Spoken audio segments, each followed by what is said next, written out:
Hello everyone. இன்றைக்கி நம்ம இந்த ஆம்ஸ்டர் கோம்பேட்டில் நம்ம என்ன பார்க்க போகிறோன்னா, இப்போ வந்து ரீசெண்டாக பார்த்திங்கன்னா ஆன்செயின் வந்து லிஸ்ட் பண்ணாங்க. ஆனால் அதை வந்து ஒரு ஸ்கேம் ப்ராஜெக்ட் மாதிரி மாற்றிட்டாங்க. ஏன்னா பார்த்திங்கன்னா அதில் நிறைய யூஸருக்கு வந்து அமௌண்ட்டே வந்து ரிசீவ் ஆகலை.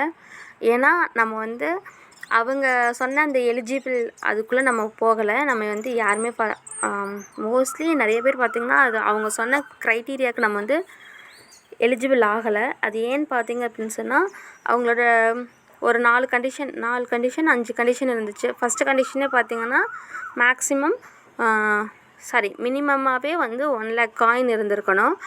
ஆல்ரெடி பார்த்திங்கன்னா ஆப் வந்து ப்ராப்பராக ஒர்க்கே ஆகலை. நம்ம மைனிங் பண்ணுறதுக்கு கரெக்டாக ப்ராப்பராக அது ஒர்க் ஆகலை.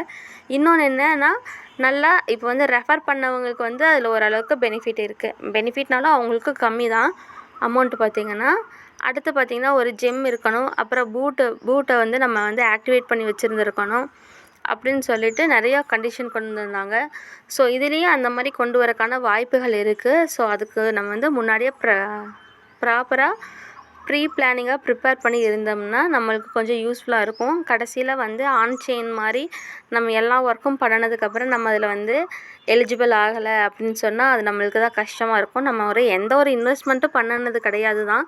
இருந்தாலும் நம்மளோட எஃபர்ட்டும் நம்ம போட்டிருக்கோம் இல்லைங்களா. தினமும் வந்து ப்ராப்பராக மைனிங் பண்ணிட்டு வரோம், கலெக்ட் பண்ணுறோம். இது நம்மளுக்கு வந்து ஒரு ஒர்க் மாதிரி தானே. இன்வெஸ்ட் பண்ணுறோம் பண்ணலை அப்படிங்கிறது அது 2வது விஷயம், சரிங்களா.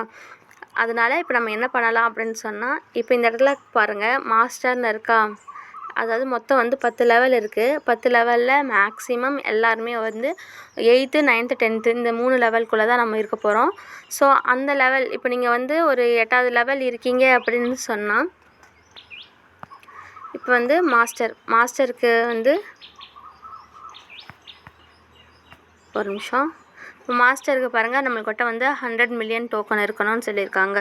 ஸோ நீங்கள் வந்து ஒரு 8th லெவலில் இருந்தீங்க அப்படின்னு சொன்னால் 100 மில்லியன் டோக்கனும் உங்களோட இந்த வேலெட்டில் வச்சுக்கோங்க. வச்சுட்டு அதுக்கப்புறம் எக்ஸ்ட்ரா ஏர்ன் பண்ணுறீங்க பார்த்தீங்களா, அதை வந்து ப்ராஃபிட் பர் ஹவர் பவரை இன்க்ரீஸ் பண்ணுறதுக்கு யூஸ் பண்ணிக்கோங்க.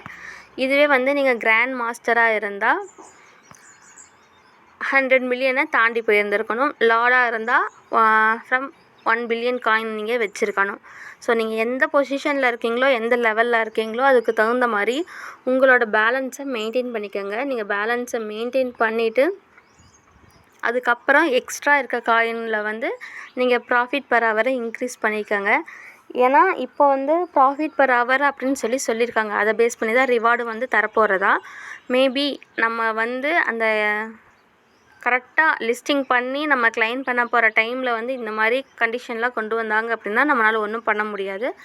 ஸோ ப்ரீ பிளானிங்காக நம்ம இதெல்லாம் ப்ரிப்பேர் பண்ணி வச்சுக்கலாம். ஃபஸ்ட் கண்டிஷன், நீங்கள் என்ன லெவலில் இருக்கீங்களோ அந்த லெவலுக்கான காயினை வந்து நீங்கள் கரெக்டாக மெயின்டைன் பண்ணுங்கள். எக்ஸ்ட்ரா இருக்க காயினில் ப்ராஃபிட் பர் ஹவரை இன்க்ரீஸ் பண்ணுங்கள். 2வது விஷயம் என்னென்னா, கண்டிப்பாக நீங்கள் ப்ராஃபிட் பர் ஹவரில் வந்து 1 மில்லியனுக்கு மேலே வச்சுருந்துருக்கணும். அடுத்து வந்து இந்த பூஸ்ட் இருக்கு இல்லைங்களா, இந்த பூஸ்ட்டுக்குள்ளே போனீங்க அப்படின்னா உங்களோட இந்த மல்டி டேப்பு எனர்ஜி லிமிட்டு இது 2யுமே வந்து குறைஞ்சது ஒரு 10 லெவலுக்காச்சும் நீங்கள் கொண்டு போயிருக்கணும். இப்போ பார்த்தீங்கன்னா நான் 10 லெவல் கொண்டு போயிட்டேன். 2மே வந்து 10 லெவலில் இருக்க. முடிஞ்ச அளவுக்கு ஒரு 14 லெவல் கூட நீங்கள் கொண்டு போய்க்கோங்க, ஒன்றும் பிரச்சனை இல்லை.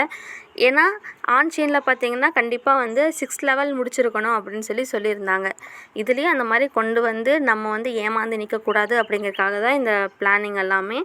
அது மட்டும் இல்லை, இன்னொரு விஷயம் என்ன அப்படின்னு சொன்னால், நம்ம வந்து என்ன பண்ணுறோம், இந்த ப்ராஃபிட் பர் ஹவரில் வர காயினை கலெக்ட் பண்ணுறோம், அப்புறம் ரிவார்டு கலெக்ட் பண்ணுறோம். யாருமே வந்து இந்த மாதிரி டேப் பண்ணுறது கிடையாது. மேக்ஸிமம் எனக்கு தெரிஞ்சு இந்த மாதிரி டேப் பண்ணுறவங்க கம்மியாக தான் இருக்காங்க. இன்னிலேருந்து கொஞ்சம் ஒரு 10 நாளைக்கு இந்த டேப் பண்ணுறதையும் கரெக்டாக ப்ராப்பராக ஒர்க் பண்ணுங்கள். நீங்கள் வந்து ஒரு டைம் ப்ராப்பராக ஒர்க் பண்ணிட்டீங்க அப்படின்னு சொன்னால், அப்போ அடுத்து பாருங்கள் ஃபுல் எனர்ஜியில் வந்து 6 அவைலபிள் கொடுத்துருக்காங்க. 1 கிளிக் பண்ணி நீங்கள் டேப் பண்ணாலும் அடுத்து 1 ஹவர் கழிச்சு தான் இன்னொன்று ஃபுல் எனர்ஜி உங்களால் கெயின் பண்ண முடியும்.